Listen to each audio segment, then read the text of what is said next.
Okay guys, so in order to keep what's good on the front end, I'm going to be removing the headlights and like the bumper and the fenders and stuff, just like we did the Legacy, but to this, so that when we take the engine out, we don't risk damaging anything over here. So yeah, I'm going to do that right now.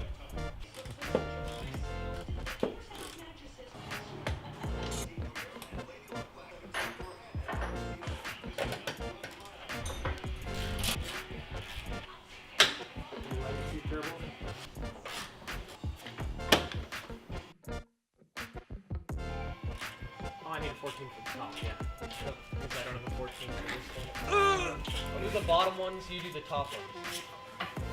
The whole front end has been removed. Both fenders, both headlights, the grille, the front bumper, the crash bar, all that's been taken off. It's been started for the very last time before it goes in the Legacy. So now we're going to start taking off stuff. There's bolts holding all that in.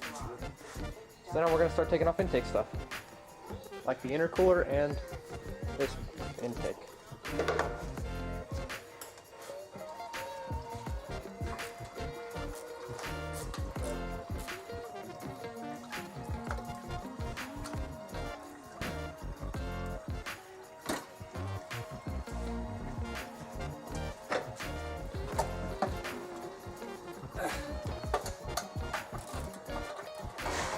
We're gonna put the Legacy down. It's on its jack stands and its jacks right now. I've got my sister behind the camera so that if I get crushed, she can call the police. I'm not gonna get crushed though because I'm gonna be safe. So I'm gonna lower the car so that we can raise the WRX and get to its stuff. Okay, I got the jack stands out from under it. So now we can possibly move it back. Yeah.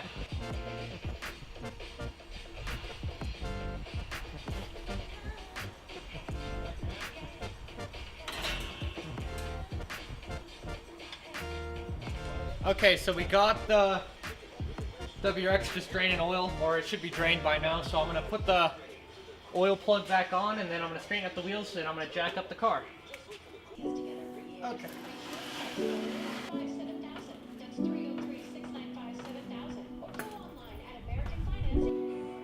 Okay, let's start getting the accessory stuff off.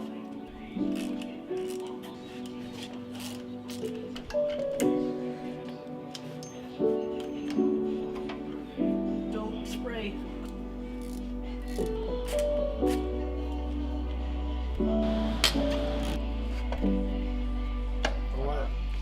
This engine's ready to come out pretty much. We got the power steering lines disconnected over here. They were a little annoying because you have to like get them out from under the coolant reservoir and all that, but they're out. All the fuel lines and stuff disconnected. I think I showed that already. We got this little vacuum line disconnected to the brake booster. What else? Basically got everything disconnected. The starter's out. All the transmission bolts are out. All the vacuum lines over here disconnected. So the only thing holding this engine in right now is the motor mounts, but we can't pull out the engine yet because we have to put this one somewhere before we do that. And we want to have the Legacy completely prepared to actually take the WRX engine as soon as we're pulling it out. So for now we're just going to keep it like this and work on the Legacy to get it completely prepared to actually accept the engine from the WRX. Also, we couldn't get the downpipe 100% off up here, so we just disconnected it. It's disconnected down there. Now we're going to work on the Legacy. I think I might take off some of the front end, like the fenders and the front bumper. If we get them out of the way, we can work on the electrical connections a lot better to get all the wiring harness out. So I'm going to work on that right now. Okay, so we got the whole front end off the Legacy. Bumper and both fenders. So now I'm going to start getting the wiring harness off. I got this little bottom piece off. There's some grounding lines basically just strewn about the whole engine bay. So I'm going to try my best to just start getting all this wiring harness out of the engine bay while I can. Okay, so I didn't actually work on the wiring harness a lot. I was working on it, and then we decided to get the engine off the hoist. We needed to do that. So there's a bunch of grease under where the engine was. We also took off the turbocharger from the old engine. We also got the clutch off. We got the engine hoist sitting here. we made a little, or Dad made a little, little skateboard roller to use to move the engine. He cut up the pallet to fit through the gate and then put caster wheels on it, some small plastic ones. We broke 2 caster wheels off once we got over here, but we managed to wheel the engine over. We're going to take the headers off because they're better than the stock WRX headers because they don't have a cat in the up pipe. And yeah, there's one of the caster wheels. Bunch of parts out here. Okay guys, so today we are looking at my car because we haven't worked on it in a bit.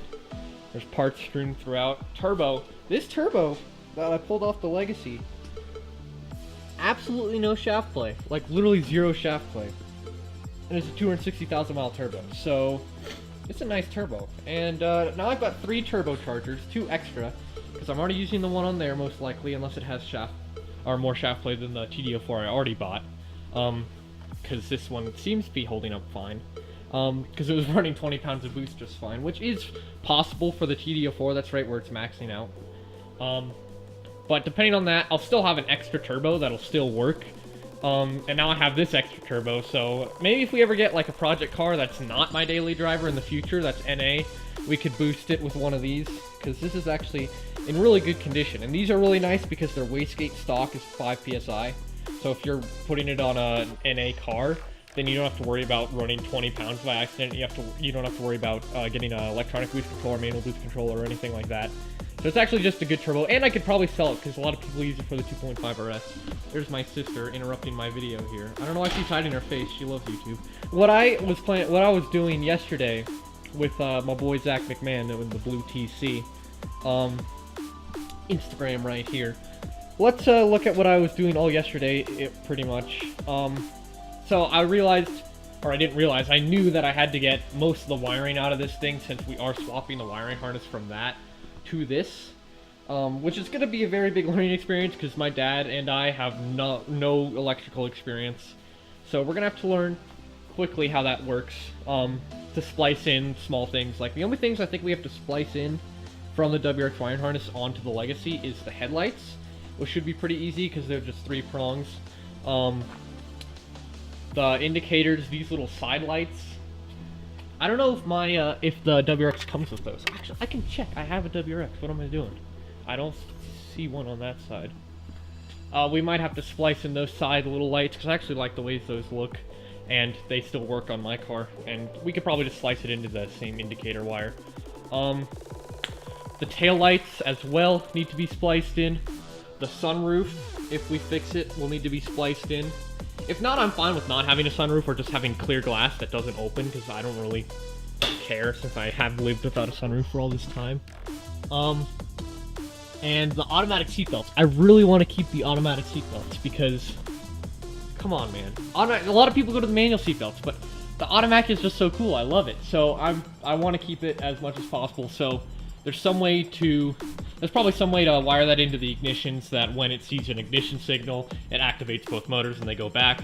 If all else fails, we'll just move the motors completely back and cut off the power, and there'll be manual seatbelts from here on out. But I really don't want to do that. But nonetheless, we have to get the wiring harness out of the Legacy, and that's not as simple as it sounds. So what I did all yesterday, or I've been working on for a couple days, but yesterday's really when I started putting work in, was there's basically 2 little harnesses, or it's one big harness, but 2 little sections where the harness runs. One comes out this fender, and it's this whole thing. And then this harness, so that harness was actually the one in the engine bay. It comes out of this little space in the firewall, and goes to the right, and goes and connects to a bunch of sensors, goes to the left, connects to this braking sensor, and what the heck this thing is. If you guys know what this thing is, comment it below, because I have no idea. It doesn't connect to any vacuum lines or anything, it's just electrical, so I have no idea what that is. Leave a comment below if you know what that is. But basically, I took out the whole engine harness, or I guess the engine bay's section of the harness, which was a bit difficult to snake it through some of the brake lines and vacuum lines and stuff that's still in there. But that's also completely disconnected. And then the right side is basically where you have the bulk of your wiring, because your wiring harness is sitting right, or not your wiring harness, your fuse box is sitting right here, and also all 3 connections that go to the engine are sitting right there. So all that has to be pulled out and snaked out of this hole right here. So I snaked that all out, as you can see. You can see pieces of fuse box there. I didn't cut any wires, I didn't break anything. I removed it all, I disconnected everything just fine.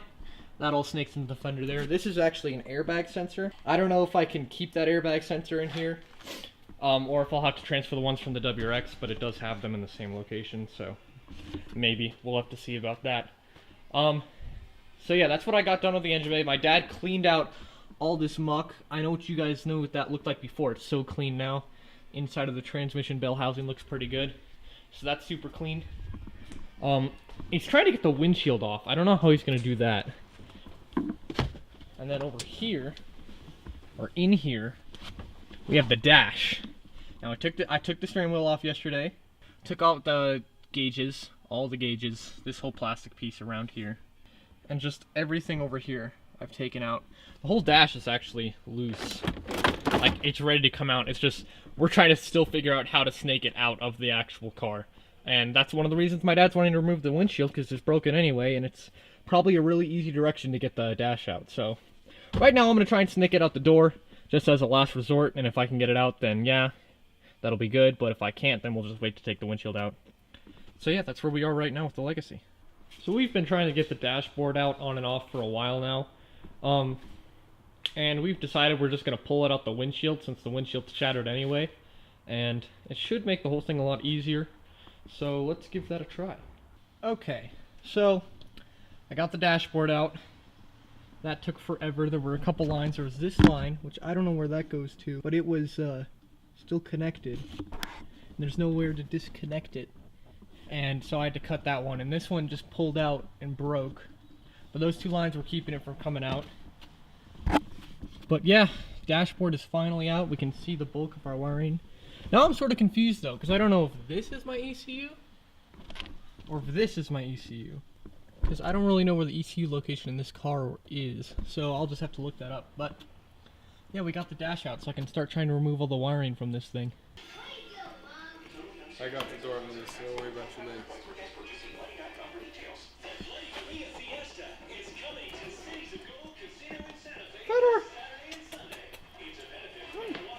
So the dash is out obviously in the Legacy.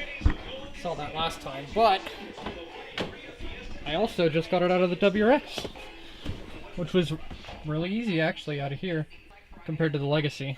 Took me like 40 minutes maybe. So this is all what we got left in here. Looks a lot simpler than the Legacy. Yeah, dash is out of the WRX and out of the Legacy. Except right now what we're trying to figure out is heater and AC. My dad's pulling that out right now. He's pulling out like the heater system right here. He wants to pull it out so that he can get to the wiring that's behind it, because that wiring comes out of it, and that wiring comes out of it too, so it's very difficult.